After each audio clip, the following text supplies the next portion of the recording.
María Valtorta. Cuadernos del 43. 4 de octubre.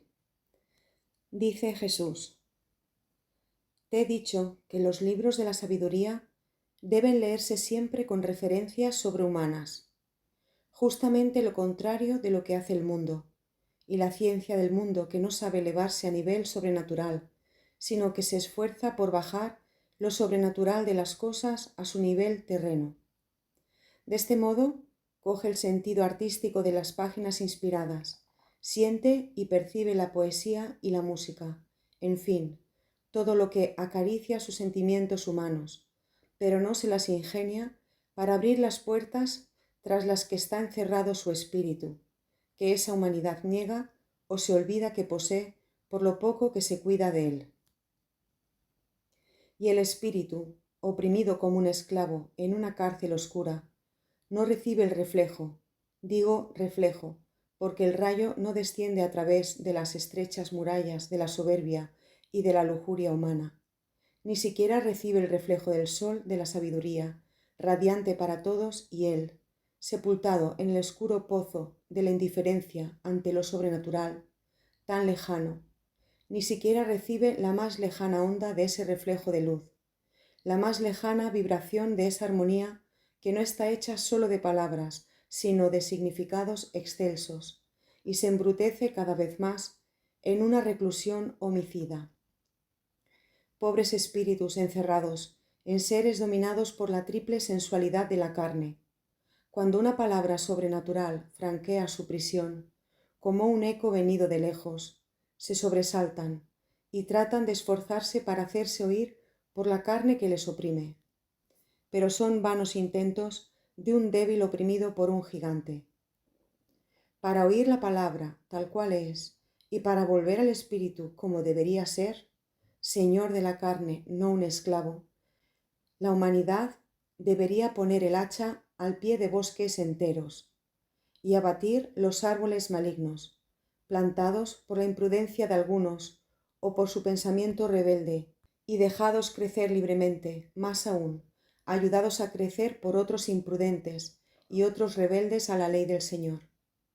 La humanidad debería hacer esto y hacer luz, permitir a la luz descender desde los cielos a los prados de la tierra donde, como la hierba que pasa, surgís, florecéis y caéis en poco tiempo. Y bienaventurados los que florecen en manera tal de ser dignos del trasplante a mi paraíso. Estos son aquellos para los que no se ha apagado e interrumpido la luz del Espíritu. Son los fuertes que saben resistir las corrientes humanas. Son los fieles que saben creer incluso contra las afirmaciones humanas. Son los seguros que saben continuar sintiendo el sol incluso tras las sombras creadas por el hombre. Y nada les aparta de esta certeza.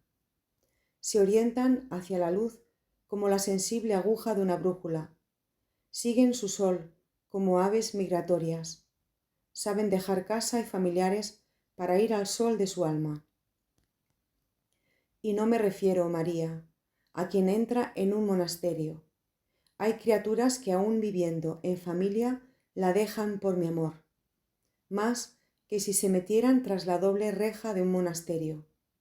Tú sabes algo de esto, y sabes cuántas lágrimas cueste seguirme contra la voluntad hostil de los familiares.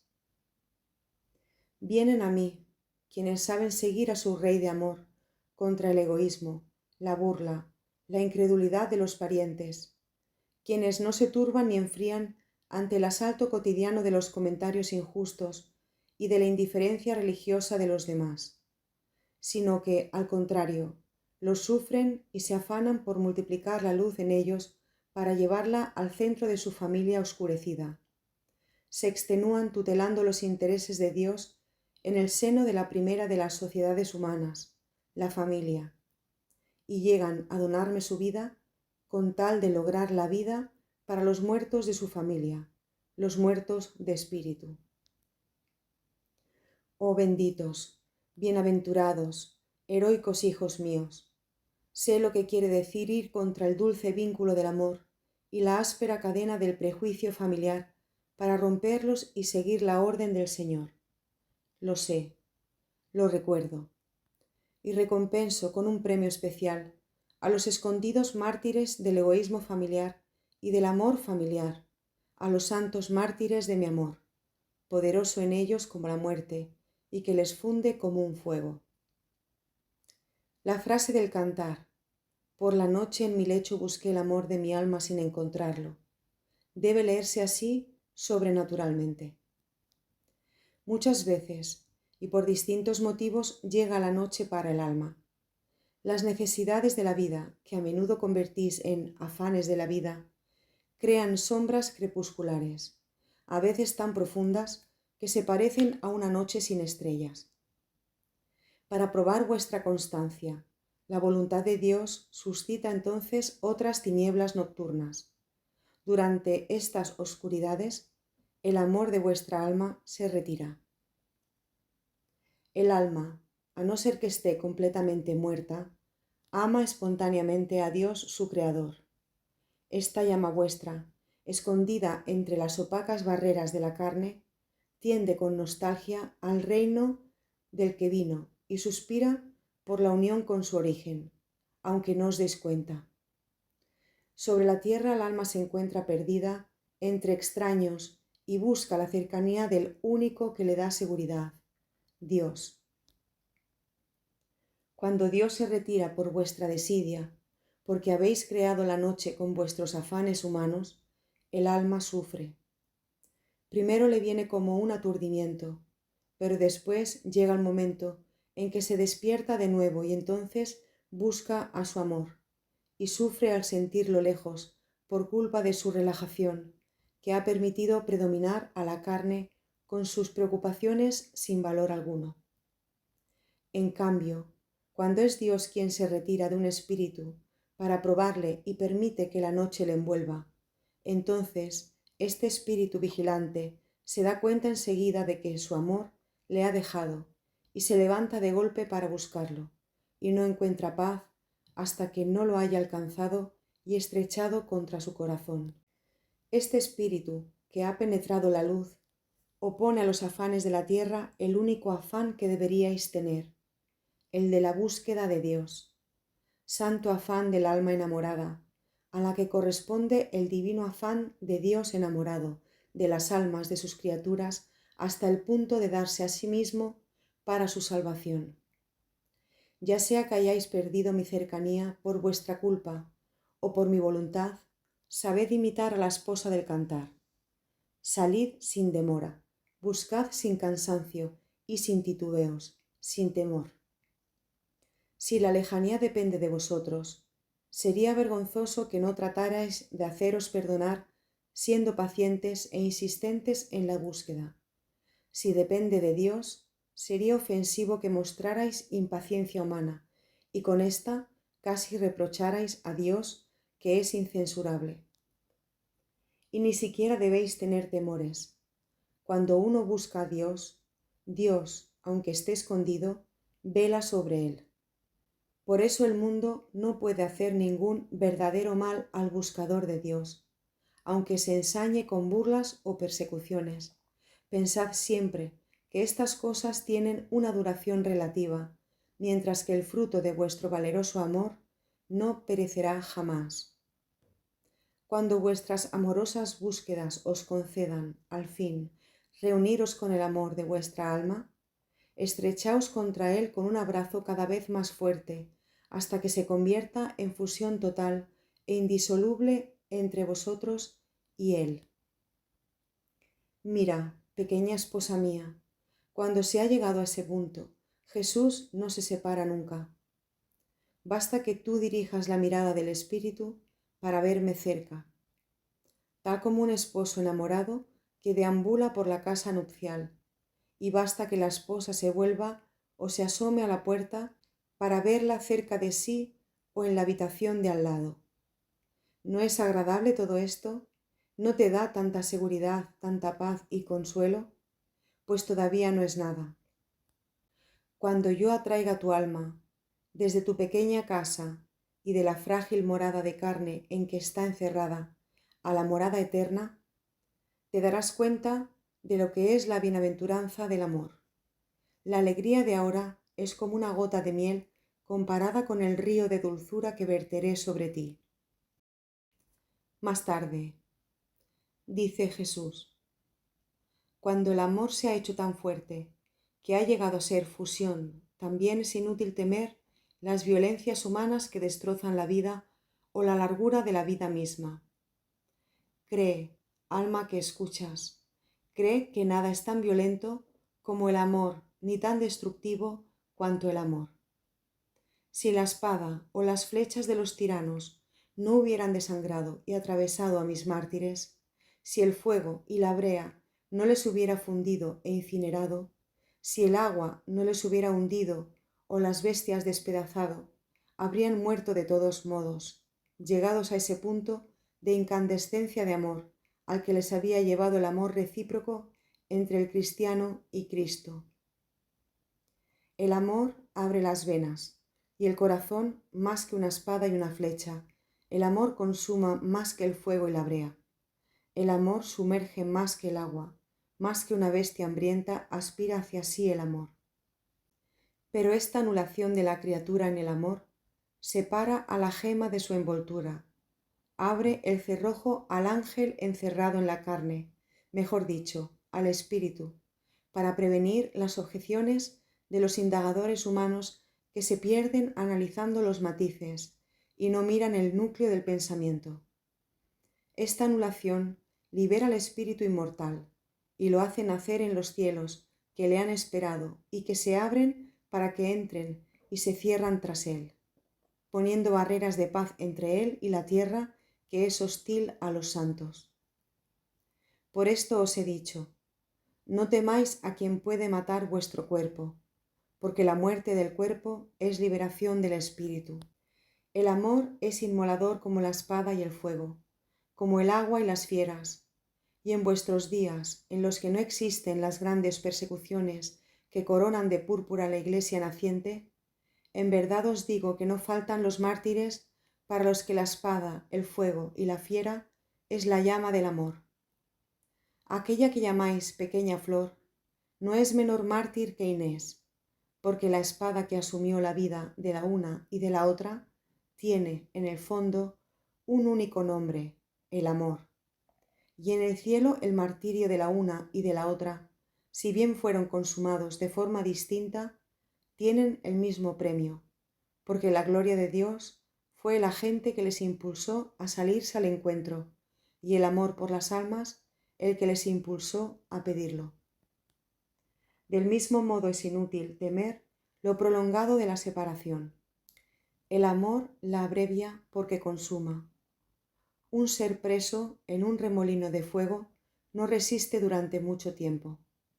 El fuego lleva rápidamente hacia el fuego, hacia Dios uno y trino, que es la perfección del amor, que es el amor mismo, y que en cada instante renueva y difunde su ardor, que va desde el centro a los tres, y de los tres a la unidad, con inefables e incomprensibles para la mente humana movimientos de amor, y después se desborda como riada de una fuente escondida, y se difunde por el universo, y lo abraza, lo fecunda, lo atrae, da la vida por él, y pide recibir las vidas creadas para llevarlas a conocer el amor, o sea, a sí mismo, con una perfección tal que ya no es de las criaturas separadas del Creador, sino la de las criaturas que están recogidas de nuevo en el seno del Creador.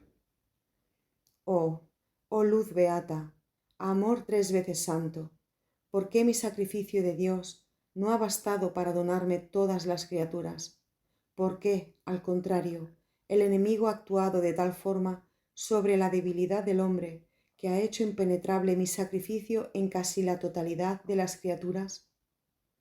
Oh, dolor del hombre Dios, de Dios que ha dejado los celestiales resplandores para venir a la tierra con el fin de dar el amor a los terrenos y de llevarles al amor, y ve que su holocausto de Dios, que deja los cielos, y de hombre que se inmola, ha sido cumplido inútilmente para millones y millones de seres. Os alejáis del bien, del amor que es bien, y morís.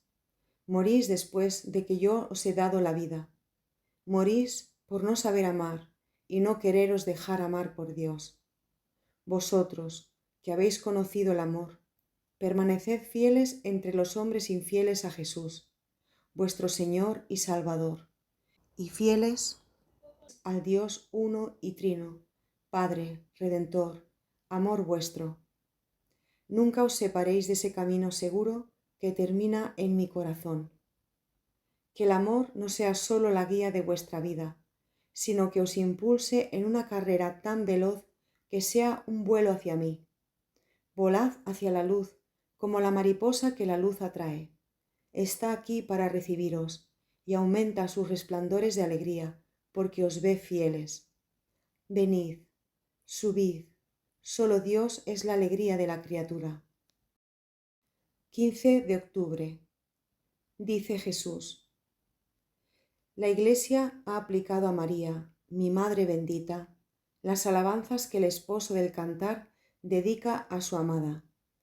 Y cierto es que ninguna criatura en el mundo tiene tanto derecho como ella de que se le apliquen esas alabanzas, incluso dejando especialmente de lado la sensualidad que celebra las bellezas físicas, también grandes en María, porque su exclusión del pecado original había hecho de María una criatura perfecta como los dos primeros que había creado el Padre. Y los dos primeros, obra excelsa del Creador, tenían, además de la belleza incorpórea del alma inocente, la belleza física del cuerpo creado por el Padre. La fealdad física le vino al hombre como una de las muchas consecuencias del pecado. El pecado no lesionó solo el espíritu, también lesionó la carne. Del espíritu, que había perdido la gracia, vinieron los instintos contra natura, que han tenido como fruto las monstruosidades de la raza. Si el hombre no hubiera conocido el pecado, no habría conocido ciertos estímulos y no habría contraído alianzas solicitantes y malditas que después le han pesado, a lo largo de los siglos, con el sello de la fealdad sobre su primera belleza original. Y aun cuando el hombre no llegó a envilecerse con determinadas culpas, la maldad, llevada hasta la delincuencia, signó con estigmas los rostros de los malvados y de sus descendientes, marcas que todavía hoy estudiáis para reprimir la delincuencia. Pero deberíais ser vosotros, científicos que las estudiáis, los que comenzarais quitando la primera marca de delincuencia de vuestro corazón, la que os hace rebeldes a Dios, a su ley, a su fe. Hay que curar el espíritu, no reprimir las culpas de la carne y de la sangre. Si el hombre, curándose a sí mismo en primer lugar, cuidase la educación espiritual de los hermanos, reconociendo este espíritu que es el motor de vuestros actos, y no negándolo con las palabras, y todavía más con las obras de toda la vida, la delincuencia disminuiría hasta convertirse en una manifestación esporádica de algún pobre enfermo mental.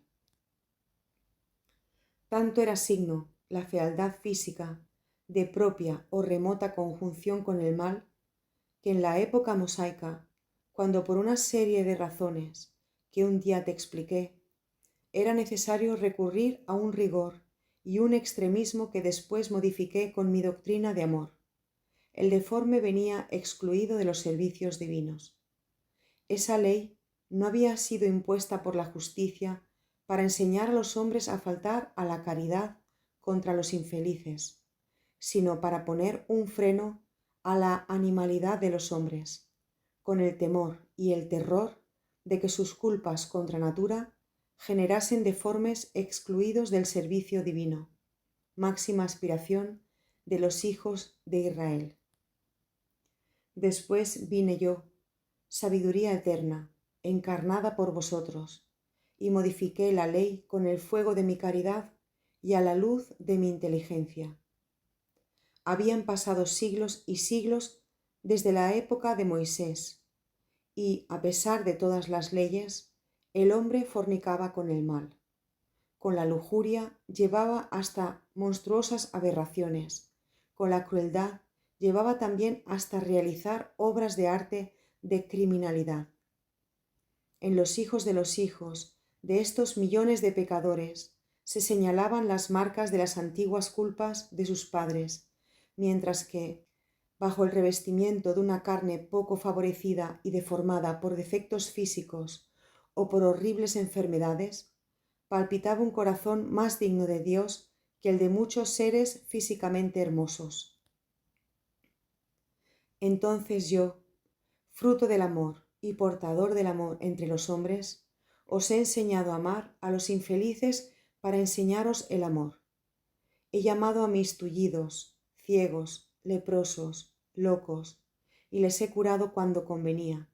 Siempre les he amado con amor de predilección y os he enseñado a amarles así. Esto respondía también a una razón de alta justicia. Yo, que había venido para redimir las deformidades del espíritu y para amar hasta el holocausto vuestros espíritus deformes, para devolverles la belleza digna de entrar en el cielo, ¿cómo podía no amar a los deformados de la carne, cuya deformidad era una cruz que ya por sí misma redimía el espíritu de quien la sabía llevar? No, el Salvador ha amado y ama a los infelices de la tierra, y si bien no puede obrar sobre todos el milagro de volver perfectos sus miembros destinados a perecer, no puede, por motivos que es inútil explicar a los hombres, puede dar a cuantos están humillados por una enfermedad la divina certeza de la posesión del cielo, si saben sufrir su prueba de martirio sin dudar de la bondad del Eterno y sin rebelarse a su suerte acusando a Dios. Que también me amen por el dolor. Yo les premiaré por su amor, y los desamparados de la tierra se convertirán en triunfadores en el cielo. Mi madre, la sin culpa, la toda hermosa, la deseada de Dios, la destinada a ser mi madre, poseía la armónica integridad de sus miembros, en los que estaba patente el dedo modelador de Dios que la había creado a su perfecta semejanza. La obra del artista se las ha ingeniado durante siglos para representar a María, pero ¿cómo representar la perfección? Esta rezuma desde dentro hacia afuera, y aunque pudierais hacer una forma perfecta con el pincel y con el cincel, no podríais infundirle la luz del alma, que es algo espiritual, y que es el inefable toque divino puesto sobre una carne que es santa, toque que veis traslucir desde el interior sobre vuestros hermanos, y que os hace exclamar: ¡qué santo rostro! ¿Cómo podéis representar a María, la toda santa del Señor, siempre que se ha aparecido, y después os afanáis por reproducir sus facciones? Los beatos que le han visto han exclamado: esta obra es hermosa, pero no es María. Ella es bella de otro modo, con una belleza que no podéis reproducir y que no se puede describir. ¿Acaso tú podrías reproducir a María? Tú, a quien concedí ver a la madre mía y tuya, como consuelo en la prueba que te era inminente. ¿Podrías acaso tú hacerlo si fueras una pintora o escritora excelsa? No. Has declarado que también tu eficaz palabra de mujer instruida y capaz de componer es pobre, insuficiente para describir a María. Has dicho que es luz, para decir que es lo más hermoso e indescriptible que hay en el mundo, y comparada a mi madre, la nuestra. Es el espíritu de María que aflora tras los velos de la carne inmaculada, lo que no podéis describir, hijos suyos y hermanos míos. Santificaos para ver a María, aunque haciendo una suposición, en el paraíso solo la vierais a ella, ya seríais bienaventurados, porque paraíso quiere decir lugar en el que se goza de la visión de Dios, y quien ve a María ya ve a Dios. Ella es el espejo sin mancha de la divinidad. Ves, por tanto, que las alabanzas del cantar son adecuadas precisamente a María, quien con su alma pura y enamorada ha herido el corazón de Dios, que es su Rey, pero que la complace en sus deseos de amor por vosotros, como si ella fuese su reina. Quisiera que en la medida de vuestras fuerzas, así como debéis amar a Dios con todas vuestras fuerzas, os esforzarais en amar a María. Amar quiere decir imitar, por espíritu de amor, a quien se ama. Y yo he hecho de esto un dulce mandato. Se sabrá que me amáis cuando se vea que hacéis las obras que yo hago. Ahora os doy el mismo mandato hacia mi madre. Se verá que la amáis cuando la imitéis. Oh, si el mundo se esforzara en imitar a María, el mal en todas sus manifestaciones que van desde la destrucción de las almas a la destrucción de las familias y de la destrucción de las familias a la destrucción de las naciones y de todo el globo terráqueo, caería vencido para siempre, porque María tiene al mal bajo su calcañal virginal. Y si María fuera vuestra reina, y vosotros fuerais realmente sus hijos, súbditos e imitadores, el mal no podría ya haceros mal. Sed de María. Automáticamente seréis de Dios, porque ella es el jardín cerrado donde está Dios, el santo jardín donde Dios florece, porque ella es la fuente de la que emana el agua viva que asciende al cielo y os proporciona el medio para subir al cielo. Yo, Cristo, Redentor del mundo y Salvador del hombre.